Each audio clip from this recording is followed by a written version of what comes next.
In this alternate future, cities have been abandoned due to war and environmental collapse, allowing a totalitarian military dictatorship known as the regime to seize control.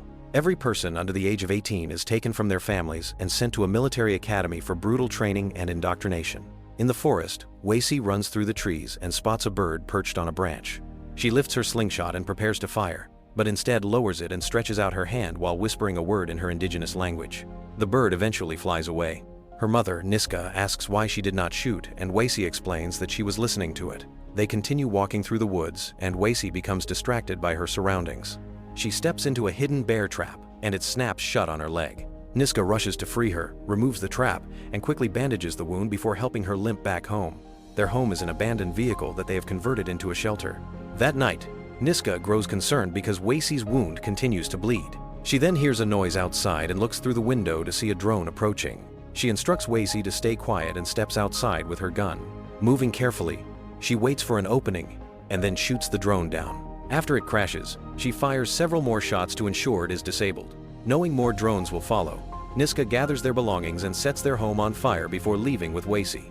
They move quickly through the forest, with Wacy complaining about the pain in her leg, but Niska urges her to keep moving. When they reach a river, they find their small boat and escape, rowing throughout the day and night. By morning, they arrive in a war-torn city. Niska tells Wacy that no one can see her face, so she ties a bandana around it and makes her keep her hood up. As they move through the streets, loudspeakers broadcast reminders that hiding minors is illegal and that the intake age has been lowered to 4. When they approach an abandoned house, a neighbor notices them and realizes that Wacy is a child. Niska readies her knife, but the man assures her he means no harm and reveals he is hiding his own son, Trey. Niska tells him they must keep to themselves. Later, while Niska sleeps, Wacy sneaks outside and finds Trey nearby. She follows him to his small garden, where he shows her a fallen drone and claims it has been there for a long time. Wacy hears a faint noise and insists the drone is still alive. Suddenly, it reactivates, but Niska arrives just in time and destroys it. She grabs Wacy and drags her back inside. Soon after, the authorities known as the Jingos arrive and attempt to take Trey. He and his father insist that he is 18, but the Jingos use a wrist device that confirms he is 15. Trey is taken away, and his father is killed when he tries to intervene. Later, Niska and Wacy reach a street market in the slums. Guards patrol the area, so they move carefully. Large screens display propaganda for the regime, and Niska is troubled to see her old friend Pierre endorsing it. Drones suddenly fly overhead and drop food rations into the street, causing the crowd to surge forward. Niska keeps Wacy hidden while the chaos unfolds and then leads her to the home of her old friend Roberta. After embracing Niska, Roberta remembers Wacy from when she was younger and lets her feed the cat to keep her occupied. In the kitchen, the two women speak privately. Niska explains that Wacy needs medicine because the wound is infected, but Roberta says the Jingos now patrol the clinics. Niska also brings up Pierre and reveals that he is Roberta's son. When Roberta shows a photo of Pierre graduating from the academy, she suggests that Wacy might have to attend as well. They tell her that enrolling Wacy in the academy would give her citizenship and a better life, but Niska refuses because it would mean never seeing her daughter again. The next morning, Niska wakes to the sound of Jingo vehicles entering the market. Officers begin checking everyone in the street, and Niska panics as Wacy's condition worsens. Roberta suggests that the Jingos could save the girl's life. After a painful decision, Niska tells Wacy that she will get medicine for her and goes outside. She informs the officers that there is a minor inside the house, then runs away while they take Wacy to the military academy. Once she is alone, Niska collapses and breaks down. 10 months later, Niska lives in a rundown apartment. She has become part of the local community and shares her food rations with those who need them. She works at the market, where her friend Randy approaches her and claims he has found something that could save them both. He asks her to meet him later. After work, Niska visits the fence outside the academy, where people have built a memorial for the taken children. She cries and leaves Wacy's favorite toy there. When she returns home, she finds Jingos searching the building for terrorists who have attacked the academy. Meanwhile, Wacy is alive and recovering inside the military academy. She follows orders and trains without complaint. In 1 week, they will have selection day, when a few chosen students will be sent to Emerson State. During the daily pledge, Wacy stays silent and refuses to repeat the words. In her room, she secretly adds details to a hidden map of the academy that she keeps under her bed. She overhears another girl being taken away, and when that girl does not return, Wacy grows more uneasy. Niska meets Randy at a bar. He explains he has found someone who can reprogram their identification and give them citizenship. Niska hesitates because living in Emerson would mean joining the privileged class she despises. Randy convinces her by pointing out that it could allow her to see Wacy again. That afternoon, Niska returns to the memorial and falls asleep nearby. She wakes at dusk and notices a wild horse. She approaches slowly and calms it. Seeing other horses tied to trees, she tries to lead the stray toward them.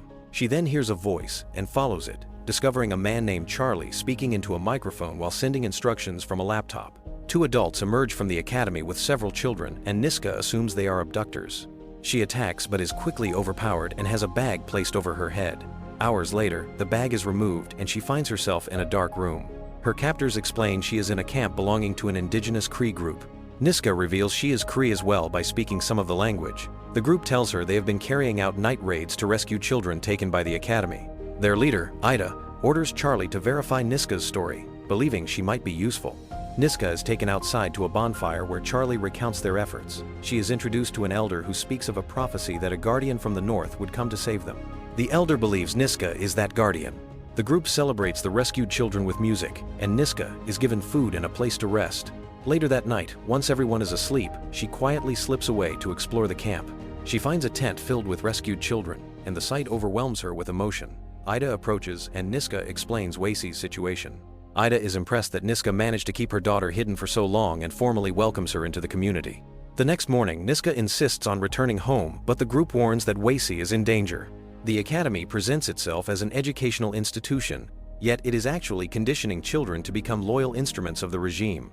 They offer to rescue Wacy and reunite her with Niska, if, in return, she guides all the rescued children to a safe zone in the north. Niska believes the safe zone is only a myth. The group assures her it exists and explains they need someone skilled in surviving off the land. Niska argues the journey would take 3 weeks and she cannot hide a group of children from surveillance drones for that long. Leo insists they must act quickly because if Wacy is transferred to Emerson, the conditioning will be irreversible. Frustrated, Niska storms off. Leo cannot understand why she would want her daughter to remain with the regime. Niska counters that the academy at least provides food, medicine, and education, then leaves in anger. Leo tells Ida that Niska is not the prophesied guardian, but Ida believes she only needs time. At the academy, Wacy sees the previously missing girl return traumatized. She also notices a bird perched on the fence and tries speaking to it in Cree, prompting the bird to briefly approach before flying away. That evening, Wacy waits until everyone is asleep, picks the lock on her room, and sneaks outside. An alarm sounds immediately, and guards capture her and lock her in a cell. The next morning, Niska returns to her apartment building and is devastated to find her neighbor dead.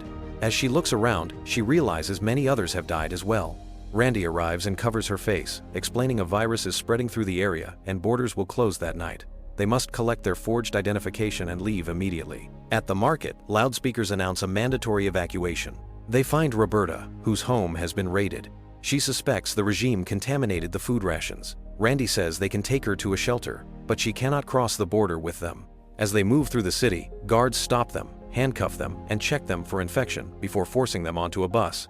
Randy reveals he has a smoke device and instructs Niska to run through the back when he gives the signal. Niska insists Roberta is coming with them. When Roberta sees that one of the Jingos is Pierre, she tries to reach him, but officers force her back into her seat. Randy sets off the smoke and moves toward the back exit, but Roberta rushes forward toward Pierre. A guard tries to restrain her. Niska attacks him, choking him with her handcuffs. Another guard raises his weapon, but Randy returns and stabs him. With both guards down, they grab a weapon and escape the bus. Roberta approaches Pierre, who stands confused with his gun raised. She tries to speak to him, but he responds with indoctrinated rhetoric and shoots her.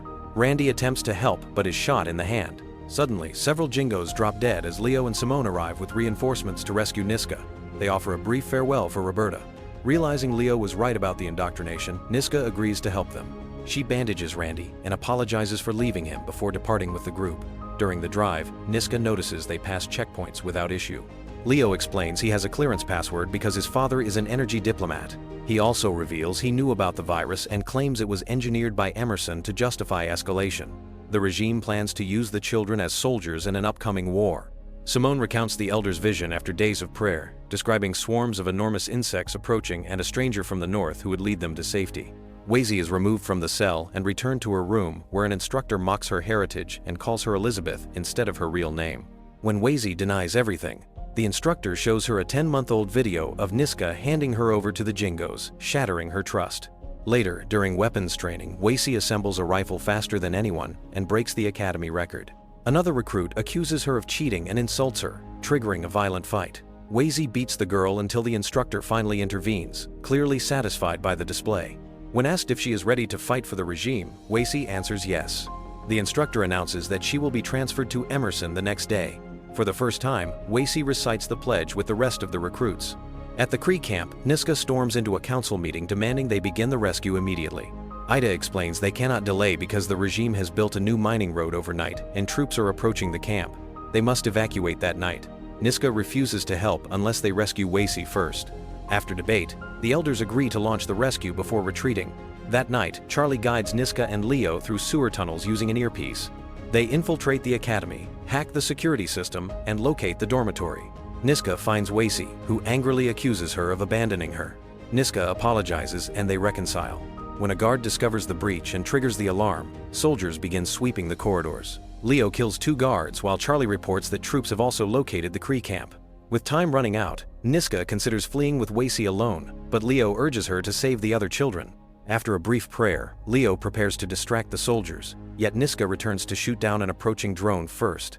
She tells Wacy to lead the children out while Charlie locks doors to slow the pursuit. Using the map she secretly drew of the facility, Wacy guides the group toward an escape route. At the Kree camp, everyone prepares to evacuate as soldiers advance. Ida orders Simone to lead the people while she stays behind to cover the children's return.